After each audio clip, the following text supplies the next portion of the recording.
see the same Regis in that fight.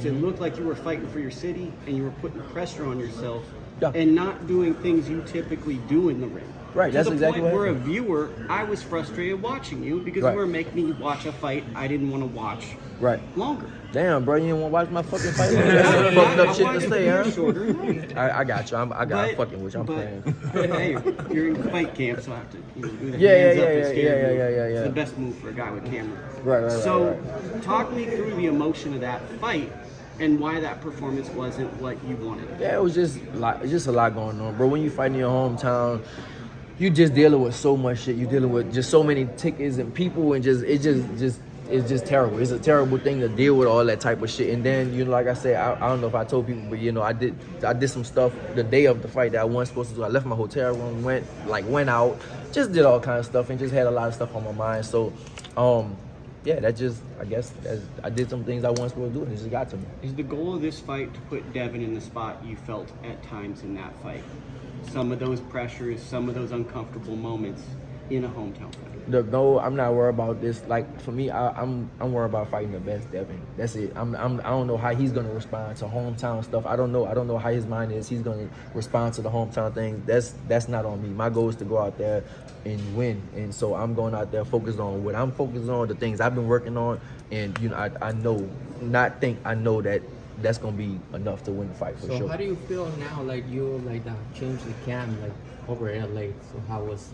It's great, bro. Like, it's great. Like, I mean, I'm just like, I never did this before. I never did a camp so long away from home. Like, when I'm at home, I'm dealing with my kids. I'm doing all this kind of stuff. Like, I usually go like LA or something like that for 2 weeks, and that's it. Then I go back and finish camp in Houston and stuff. But now, like, I literally just been in LA just working, and that's all I'm doing is working and focusing on my craft. I'm focusing on my goal, and so it's just a big difference, bro. Like everything that's going on, like sparring, and I've been just like I'm seeing improvement in myself, and that's the thing. Like, sometimes you get, I think before this I was here and I couldn't get past that plateau, but now I'm climbing up the mountain more and more and more, and it's crazy to where I'm even doing that. So most people do plateau at a certain time and then they can't get over that plateau, but now I did that plateau, and now I'm starting to go up the hill. I'm improving, and that's why I made the move to and stay in LA. Do you feel like this is the best camp of your career?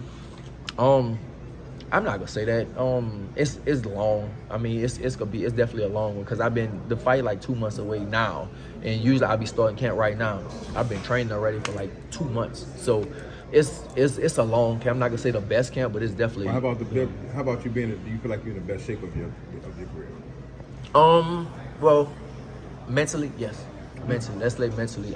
Physically, physically, everybody, you know, I'm always gonna be in shape and stuff like that. But mentally, yes. Right now, as far as boxing wise, mentally, I think that that was my plateau. Mentally, I'm climbing off that plateau. How does Devin stack up to you size wise when you stood next to him? He's taller. Everybody can be taller. That's what Bill was saying. Oh, he's bigger. Everybody's bigger than me. The shoulders. That don't matter, I don't care about thickness. Like, none of the people think that matters. Your reach, how thick you are, how tall you are, that shit don't matter in a fight, you know? I can see it with my height, right? Yeah, that's what I'm saying. You're like, all right, that's motherfucking tall. He's like a little taller than me. That's all. It's not that, you know, it's cool. And then when you have more up here, that means you might lack right here. You might lack power. So, bro, I don't care about that. Size-wise, I don't care. That don't matter. You under other circumstances, you think you and Bill Haney would be cool, though? You guys seem like deep thinkers, came from the bottom. Probably, but not right now. Not right now. Probably after it depends, bro. After I knock out Devin, it depends how you feel about me. You know what I'm saying? That's his son. I know I got a son, so I know somebody fuck your son up. Be like, you might feel some type of way about him. You know what I'm saying? But you know, we'll see, bro. He is a deep thinker. He cool and stuff like that. He always show respect. But right now, we at war. We enemies, and it ain't no respect. You mentioned it's not just gonna be skills versus power. It's gonna be skills versus. It's gonna be skills. This is not gonna be. That's what everybody's billing this right now. Everybody's billing it skills versus power. Skills versus power. Yes. If you put skill versus power, the skills gonna win. No, this is not gonna be skills versus power. This could be skills versus skills.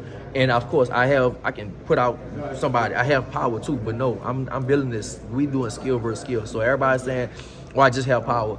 That's what I want to show people. That's the plateau I got over. Do you got a be a little wary not to try to overly prove it, and now you're boxing his fight instead of being the aggressor kind of thing? Or Skill versus, you gonna see, bro. Skill versus skill. You know what I'm saying? It's gonna be skill versus skill. That's what it's gonna be. thank you, Regis. Devin is